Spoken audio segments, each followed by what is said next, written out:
آداب ناظرین، MCJ مانو ڈیجیٹل پلیٹ فارم پر آپ کا استقبال ہے۔ میں ہوں آپ کا دوست الطاف شیخ۔ آپ دیکھ رہے ہیں پروگرام ایک نظر تعلیمی اداروں پر۔ علم کسی بھی قوم کی پہچان اور بقا کی ضمانت ہوتا ہے۔ جب حالات ناسازگار ہو، جب تہذیب و شناخت کو خطرہ لاحق ہو، تب علم ہی وہ چراغ بنتا ہے جو اندھیروں میں راستہ دکھاتا ہے۔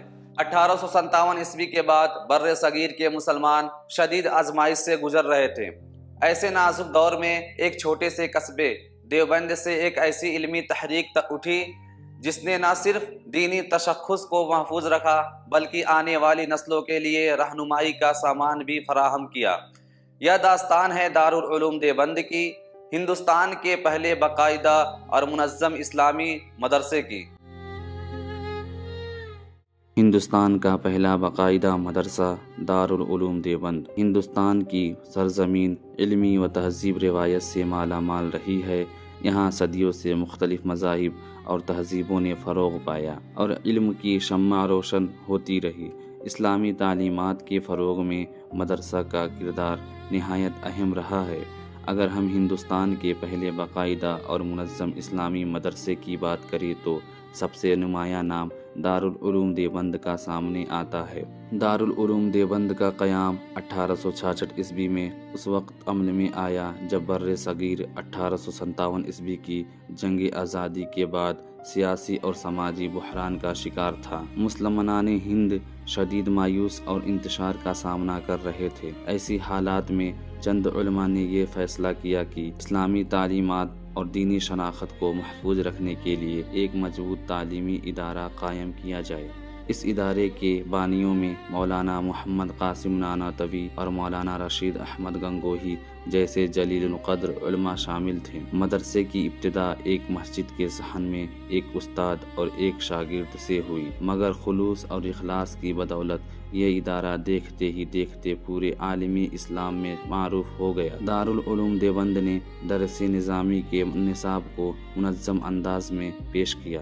یہاں قرآن، حدیث، فقہ، تفسیر اور عربی زبان کی تعلیم دی جاتی تھی۔ اس ادارے کی ایک خاص بات یہ تھی کہ یہ حکومت کی مالی مدد کے بغیر عوامی تعاون سے چلایا گیا۔ یہیں اس کی خود مختاری اور وقار کی علامت بنی۔ وقت گزرنے کے ساتھ دارالعلوم دیوبند صرف ایک مدرسہ نہیں رہا بلکہ ایک فکری اور اصلاحی تحریک بن گیا۔ اس کے فضلاء نے ہندوستان سمیت دنیا کے مختلف ممالک میں مدارس قائم کیے۔ یوں یہ ادارہ بر صغیر میں دینی تعلیم کا مرکز بن گیا۔ تاریخی حوالوں کے مطابق دارالعلوم دیوبند کے قیام نے بر صغیر میں دینی مدارس کے ایک نئے نظام کی بنیاد رکھی جسے بعد میں مکتب فکر دیوبند کے نام سے جانا گیا۔ آخر میں ہم یہ کہہ سکتے ہیں کہ اگرچہ ہندوستان میں اسلامی کی آمد کے بعد مختلف مقامات پر دینی تعلیم کا سلسلہ موجود تھا، لیکن باقاعدہ ادارہ جاتی شکل میں پہلا بڑا اور منظم مدرسہ دارالعلوم دیوبند ہی سمجھا جاتا ہے، جس نے آنے والی نسلوں کے لیے علم و ہدایت کا چراغ روشن کیا۔ حالیہ دور میں یہاں دینی تعلیم کے علاوہ کمپیوٹر کی بنیادی تعلیم، انگریزی زبان کی تدریس، عصری تقاضوں کے مطابق تحریر و تقریر کی تربیت بھی دی جاتی ہے۔ آج ایک صدی سے زیادہ عرصہ گزرنے کے بعد بھی دارالعلوم دیوبند علم و عمل کی اسی روشنی کو پھیلا رہا ہے جس کی بنیاد چند مخلص علماء نے رکھی تھی۔ ایک مسجد کے صحن سے شروع ہونے والا یہ سفر آج عالمی سطح کے علمی تحریک میں تبدیل ہو چکا ہے۔